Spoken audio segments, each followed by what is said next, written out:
you first hear about ACLD? I actually first heard about ACLD through a friend, Doug, who's one of their supporters. He sort of turned me on to what the organization was working on because he had been introduced to the musical How to Dance in Ohio and felt that we were very aligned with the sort of missions that we had. I would think extremely aligned. Yeah. So tell us about the show.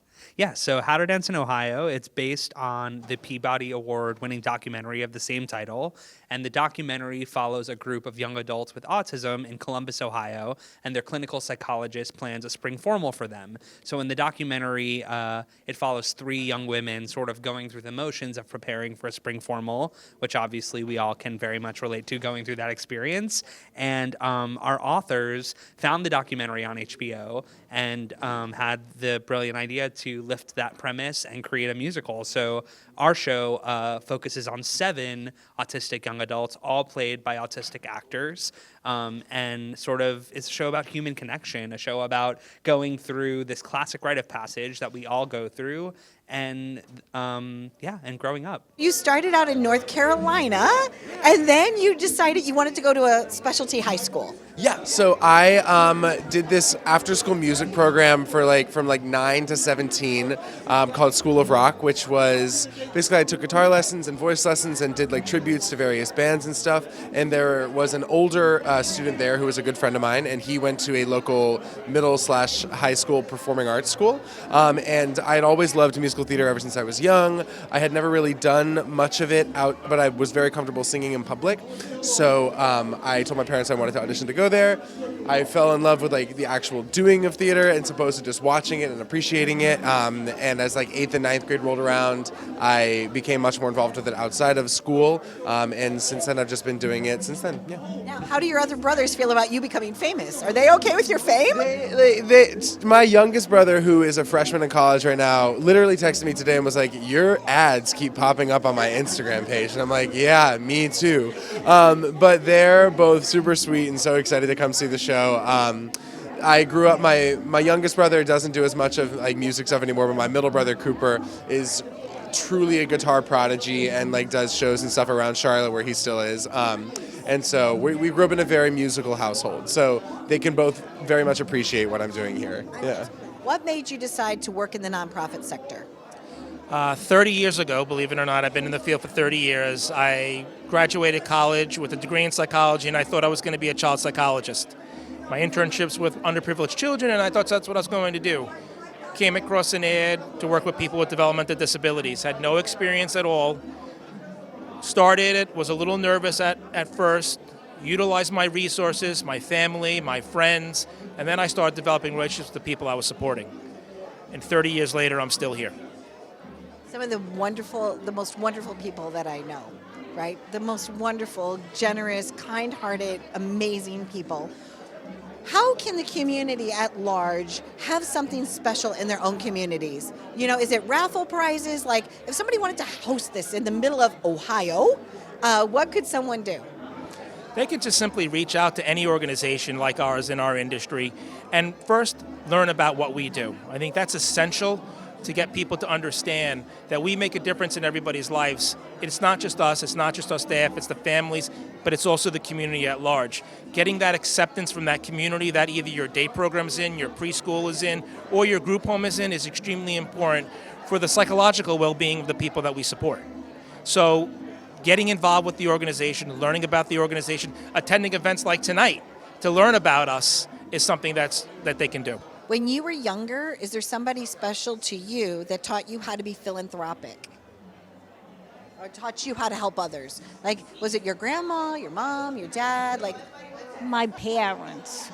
My parents taught me from an early age how to help others and speak up for myself and speak up what's right and help advocate and stuff. And I also saw them how they stuck up for me and stuff, so I learned from their example. So when you looked and you researched and you figured out what the ACLD was all about, how did that inspire you? How did that change your heart? Yeah, just knowing that they are committed to creating enviable lives for the community that they serve felt like it's exactly what we're trying to do. We're the first show to ever be on Broadway that shows representation for the autistic community in this way. And, you know, I'd like to think we're hopeful to create enviable lives for all of the autistic individuals that we're working with. And so it just felt like we were so aligned, and to have the opportunity to introduce the ACLD community to How to Dance in Ohio, just as we're gearing up to start performances on Broadway, seemed like a slam dunk. What do you love most about the show? What speaks to you? What resonates with your, like, who you are at the core of your being? I think just like celebrating a show about autism on stage is so exciting. I love that it's not just one autistic character, because then you're only getting one story. And a lot of media and movies and just pop culture in the past, the idea of autism has been kind of like the same from like different movie to movie, and like the different ways it manifests is kind of the same. But with us, because there are 7 autistic characters and we're all pretty equally featured in the show, you get truly like 7 different stories and 7 different ways that autism manifests in human beings. And that's also to say that we are only a 2.5-hour long musical with 7 people. There is so much more beyond what we're able to tell with the 7 people on stage in regards to autism and how it manifests in people. And so I'm just really hoping that with this show, it inspires people to not only listen and to learn about our stories and the stories of the characters we're playing, but learn more about autism in general and learn more about like other ways that it affects people and families. How did you pick your honorees? Is it by committee? You have a very strong board. You have a lot of really power-packed board members. One of the things that we decided to do when I took over was truly pick honorees that we feel have made a huge difference to the organization. A lot of places do honorees because they want, obviously, the contributions that come with the honorees. Our philosophy is a little bit different. We want to honor people that truly need to be honored. The Lever family has been a hallmark in this organization from its inception, and it's about time that Carol and her family get the due that they deserve. In addition to that, the Italian Welfare League has been donating money to our children in our preschool program for over 10 to 15 years. And it's about time now that they get recognized for their efforts. The greatest thing about these 2 honorees is that they don't look for recognition. So what are some of the things that you enjoy doing? I like listening. I love listening to music a lot. I watch TV. I go out with friends. Well, tonight Liam is performing. Liam Pearce is going to be singing a Broadway song. I'm really looking forward to that. How about yourself? Yeah, I can't wait. Tell us about your journey with the ACLD, your family's journey. Well, I think it goes back about 50 years, and my brother, who is 22 months younger than me, when he was around 7, 8 years old, my parents, through friends, the Engels, learned about an after-school program, which was through ACLD, and that was in Westbury. And my understanding, what I remember, it's been a few years, is that it was 1 day a week after school, and then I believe over time the involvement grew. And then when my brother and Stuart Engel were getting older, the question was, what would they do when they grew up? And from what I understand, they had spoken with Aaron Leibowitz, who had been the executive director of ACLD 2 executive directors ago. And he apparently had said to them, don't worry, we'll figure it out. And then at some point, the Great Neck residence came into being. And my brother was one of the founding residents there, and he's been there for 36 years. You're going to have an audience tonight of wonderful people that are all here to support you because you support autism, which is phenomenal. And what are we in store for tonight? Special performance, right? Yes. So tonight, one of the stars of our show, Liam Pearce, who I think you'll be talking to shortly, will be performing the 11 o'clock number from the show, Building Momentum, which has sort of become our anthem. And in the show, in this moment, his character, Drew, who shows up at the spring formal expecting everyone to be there, only to find out that nobody showed up. And so Drew simply can't have that because he was planning to ask the girl out that he finally, he didn't have the nerve to ask her before the formal, but he was planning to ask her to dance, and he showed up and he was there. So the idea of it being canceled was not possible for him. So he sings this song about needing to take matters into his own hands and get the dance re-going. Did they have like some type of like icebreaker or some activity? Like how did you guys kind of relate and meet with one another? The seven of us have been involved with it together for 2 years now, and we've gotten very, very, very, very close. Like I would consider like these people some of my best friends. Our first workshop almost 2 years ago was pretty fast and furious in like terms of like just learning music and getting the script like comfortable in our bodies and then doing a presentation. It was only a week long, but we had like a little group chat we made after that between the seven of us that we would kind of like chat in and stuff over the next like 9 months. But I don't think it was really until it wasn't until we did our workshop before our Syracuse run, so like June of 2022, that we became like really like tight-knit friends, because we, one, just got more time together, got more time to like actually play around on stage with each other because we were staging the whole thing in that workshop. But also like we knew that we were going to be going to Syracuse. We knew that we were going to be seeing these people again. So like we made an effort to like start really connecting with each other a lot, as opposed to our first meeting when we kind of just were like, all right, we have to learn this music in 5 days and it's going to happen and we're going to be nice and cool with each other. But yeah, these people have become some of like truly my best friends, and I can't imagine a better company of people to be all seven of us to be making our Broadway debuts in. How long have you been enjoying ACLD? How long have I been joining it? Yeah. Oh, over 20, 30 years. I'm just taking a wild guess. I'm not sure.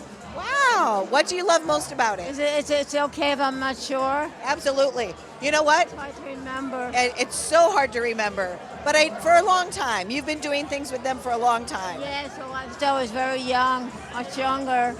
What's your favorite thing at the ACLD? Like what? Do you do any of the day programs? Do you like to paint? What do you like to do? I like painting, I like dancing, I like helping my friends. I like doing collating, I like doing shredding. What else? I like working at the house and doing different jobs, like working on the computer or making copies on the computer or doing my chores independently. They have a theme tonight. It's Havana. So, like, Coco Cabana kind of music, right? Yep, I've been listening some of the bongos from here. Yeah. What's one thing that you would like for the audience to know, Meryl, about making a difference for others with the ACLD? What's something important that you would want me to make sure I tell them? I would want you to tell them it's important to advocate for others if they can't talk up for themselves, or like if they're like shy, to encourage them to talk to others about what on their mind and stuff. And I try to live by the rule, do unto others as you want be done to about yourself. Ultimately our goal is to see that ACLD will continue to thrive and that it will provide a safe haven and a pleasurable experience and a learning experience and many good things for those that need the services of a program like ACLD. So it has come a long way and it continues to flourish. Growing up, did you know anybody that was atypically developing? Did you have a friend or a colleague? Yeah, a lot of people that I went to school with on Long Island, actually. And I think it's really interesting how the conversation around neurodiversity has changed so much from the time that I was growing up, because I don't know that we had the terminology or the words to sort of say what it was that people were dealing with in the way that we do now. So it was definitely a different experience, but what's been so incredible about the production is that in addition to the autistic creatives that we're working with on and off stage, so many members of the team have like a very close touch point with autism. Our composer, his sister is autistic, and that's what inspired him to watch the documentary and get the idea to do the show. And our director, her brother is autistic, and many of our investors and co-producers are parents and friends of autistic children and people. And so it's been sort of just building circles around this issue, and there's a lot of goodwill about this project, which is really exciting. Making good grades, good friends, good progress. This year has been a personal best. Except my love life was small, like this concept in physics. An object at rest stays at rest. But then you suddenly gave me the chance to find the guts to ask her to dance. But the hardest part was too small. Building momentum, a very good planning. Building momentum, the energy spinning.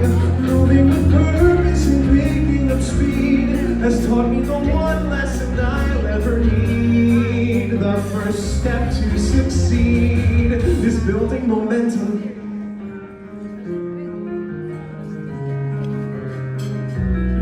We'll throw a new dance tomorrow.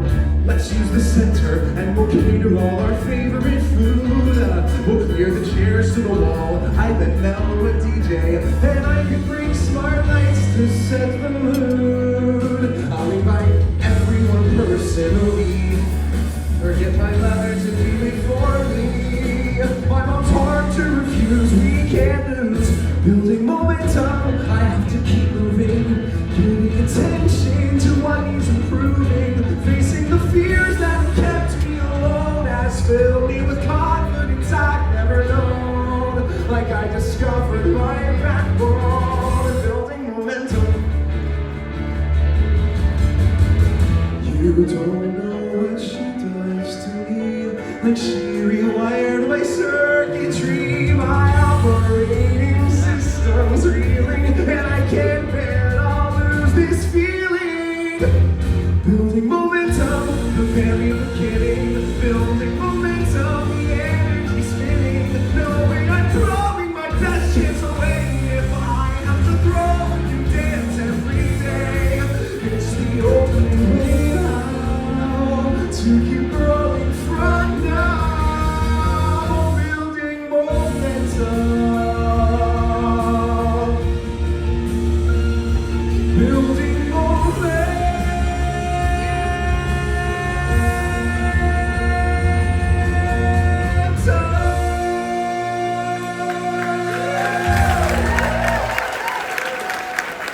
What did you think of the singer tonight? The singer Liam Pearce.